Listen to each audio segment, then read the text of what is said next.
And of course, they have to give Tim Allen his signature home improvement, ho, ho, ho. His little ho, ho, ho. And it works because it's a Santa Claus movie. Perfect. 1, 2, 3, 4!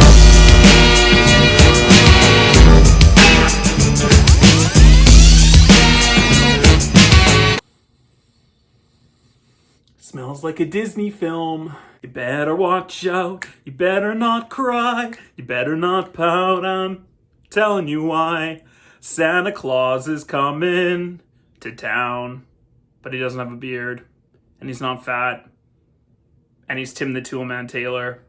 And he's lactose intolerant. Hey everyone, welcome back to Mr. Teach Film Preach. And today is the start of my Christmas series, which is going to be called The 12 Days of Christmas Watch Films. I will be releasing these throughout December, probably right up until Christmas Day. So we're just going to sit back, have a drink,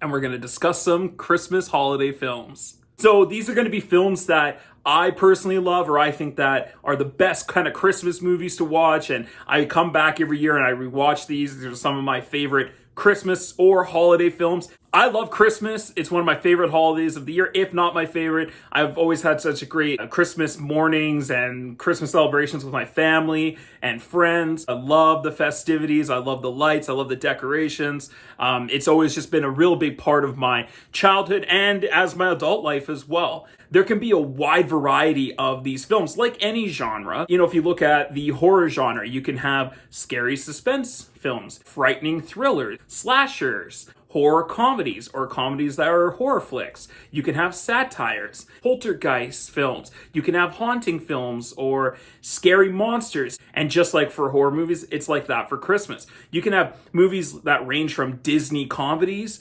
to animated features to adult humor, dramas even. And these for me are the best films for Christmas time. I compiled a list over the last month and we are going to dive into those today, starting with a couple of honorable mentions. These honorable mentions I was really struggling with where to place them and if they should be on the list. They're bad movies, but they're really great bad movies. And there's a lot of nostalgia around each of these films, and I admit that. I will own that. We are talking about the Christmas film The Santa Claus, starring Tim Allen, directed by John Pasquin. It came out in 1994, just at the height of Tim Allen and his career. He was just about to do Toy Story. He had been performing as a stand-up comedian and also on the hit television show Home Improvement. And that is a show that I loved, I grew up with, I watched as a young child, and even as I got a little bit older into my teens,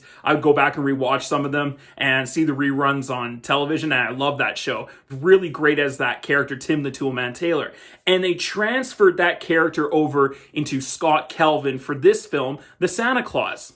The Santa Claus is a film about a man named Scott Calvin, a working man who is just recently divorced. He has a young child named Charlie, and he and his wife share custody. He works as a marketing salesman for a toy company. And one night, his son is staying with him for Christmas Eve to Christmas morning, and they hear a sound on the roof. And when they go outside, they see it's actually a guy dressed as Santa Claus who falls off the roof and dies.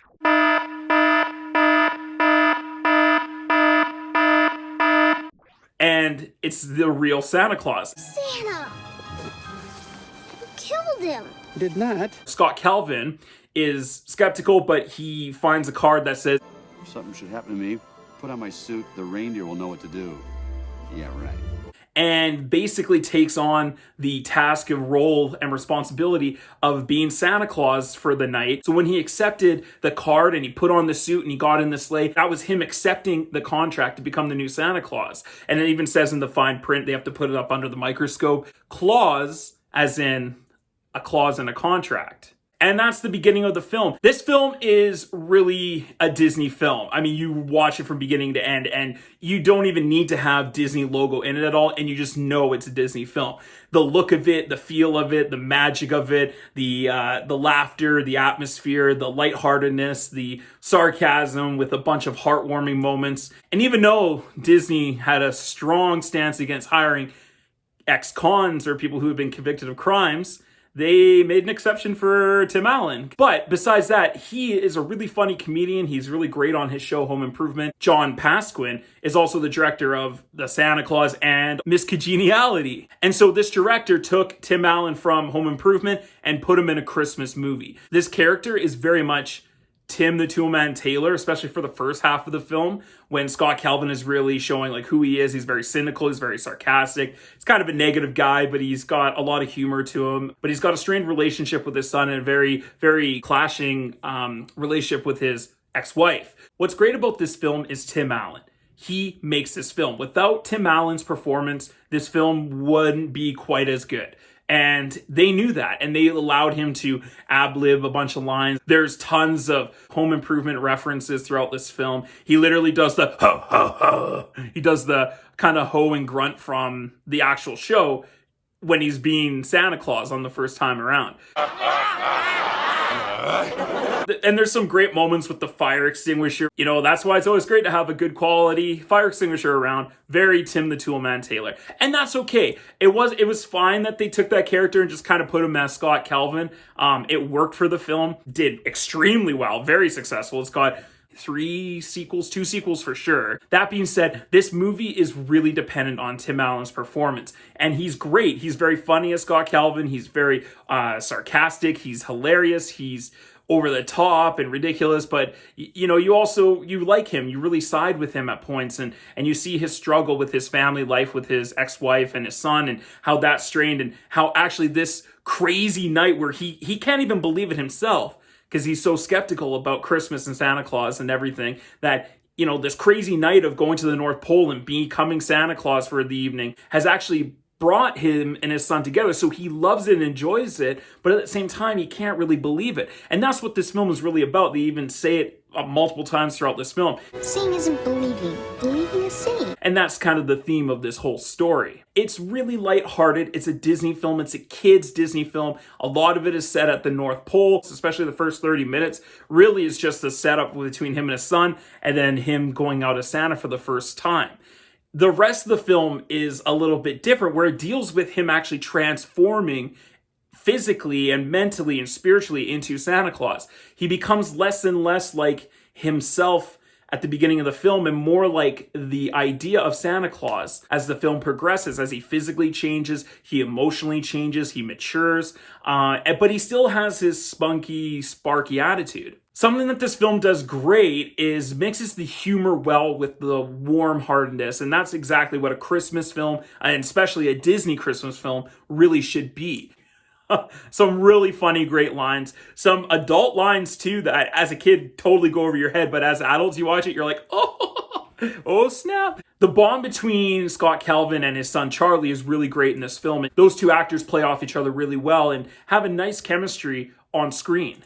Some of my favorite scenes in this movie is definitely when he becomes Santa Claus. When Santa Claus falls off the roof, he puts on the coat, he gets in the sleigh, he's talking with all the reindeer. And then when he goes to the first houses and he can't get in, he doesn't know how it works, and the bag, carries him up, and he has to then go through a chimney that's only like so big, and he shrinks down because it's magic. Then him talking to the little girl, and he's like, "Oh, you forgot the milk." I'm lactose intolerant. And he's giving her hell for waking up and being kind of an ass, but it's really funny and endearing at the same time. I love that whole opening scene. The first 40 minutes of this film is fantastic. And there's some other funny parts too when he's transforming. He comes into the office for the first time and he's gained a bunch of weight. Little weight? Does this look like a little weight to you? They scientifically and logically are trying to figure out what is happening to this man who's just a businessman. And he's putting all this weight on. His hair grows. He shaves and it grows right away. And it's very magical. And no one believes him that he's actually Santa Claus, including Scott Calvin. For a lot of this film, he doesn't really believe it. He thinks it was kind of a dream or a shared dream or psychosis that him and his son went through for that night. The rest of the actors in this movie are fine. It's a Disney film. They're not exceptional, and they're not terribly bad either. The elves are really cute in this movie and make for a really great characters and funny to banter off of. All the stuff at Santa's workshop in the North Pole is really cool, really over-the-top Disney and fantastical and very childlike. The rest of this movie is okay, guys. You take away Tim Allen out of this role and you put in someone like Alan Rickman, who was originally considered for this role. I don't think they offered it to him, but he was being considered for this part. It would have totally changed this movie. It would have been a crazier, way different film. And in some ways, I kind of want to see the Alan Rickman version of the Santa Claus. I think it would be hilarious. Really, this film does rely on Tim Allen and his comedic timing. Let's talk about the stuff about this film that I didn't necessarily quite like. The CGI, it's pretty bad. I mean, it came out in 94, but even I remember as a kid in 1994, I remember thinking, it looked really fake, like really cheesy, especially with the reindeer when they're flying in the sky. You could tell that they're on a green screen. Sometimes the reindeer aren't even moving, but they're flying. It looks really poorly done. And I get it, it's 1994, but a lot of other films before that have done other CGI so much better. And trying to make it realistic we just weren't quite there technically yet. But it does bring the film down. I remember as a kid I didn't like it, and as an adult, I can confirm it still looks really bad at parts. It's only like an hour and 30 minutes or so, something around there, but it kind of lags in the second half of the film when he's becoming Santa. There's a bunch of these scenes of him going to a courtroom and then him just kind of sitting around being sad. And I get it, they're building character, but the way they wrote it and they showed it on the screen as a visual storytelling, it just really just dragged the film down. It took the magic out of the film. It took me out of the movie where I was going like, okay, let's wrap this up. All right, come on, let's go. And I didn't know where the climax of the film really was. I guess it was Santa getting arrested and the elves breaking Santa out of jail on jetpacks. I don't know, it felt really weak. And I find a lot of the times these Christmas movies have a hard time sticking their landing. There's just certain moments that they should have just clipped a little bit and, again, made it tighter editing. It could have gone through another 3 or 4 versions or a few more edits for this film. I think would have really, really done wonders for this movie. Besides that, there's some great music. It makes you feel great about Christmas and the holiday spirit. And it's not the best, but it's not the worst. I would recommend it. For sure, I'd recommend it. I think it's worth a watch. Definitely one of those films that it's funny, but it also has a great amount of heart and some drama. And even though there's some moments that are undeserved or some moments that are really cheesy and to the point, even for a kid's Disney film, it's cheesy, like eye-rolling, too much cheesy. It does a good job overall of balancing a well-rounded film, especially for a Christmas film. A big part of me that loves this film, and I want to give it a really good rating because Tim Allen is so funny. There's some great moments. His comedy is really on time. There's a real nice warm feeling you get from this film, and my nostalgia is really high for this movie, but I have to try and keep myself in check as much as possible. I try not to look at them through such a nostalgic eye point of view, especially films from the 90s. I really try and put blinders on myself and watch it as an adult now. And I think putting those blinders on and watching this film now, it kind of takes this film down a little bit. I might have actually put this more at like a B- originally, but after rewatching it for a couple of times recently and really going through it, I just can't quite give it that much. As an actual film overall and a storytelling and characters and everything, it's okay. It's mediocre. So I'm going to go ahead and give the Santa Claus a C+. It is one that is up there in the books for Christmas films. So thanks so much for watching, you guys. If you like this video, click like down below, comment, and subscribe, please. Did you guys like this film? What are some of your Christmas movies? I'm always looking for new Christmas films to watch. Maybe I've missed some on my list. Come back and watch more of these, especially my 12 days of Christmas watch films. Thanks so much for watching, you guys. And as always, let's get taught.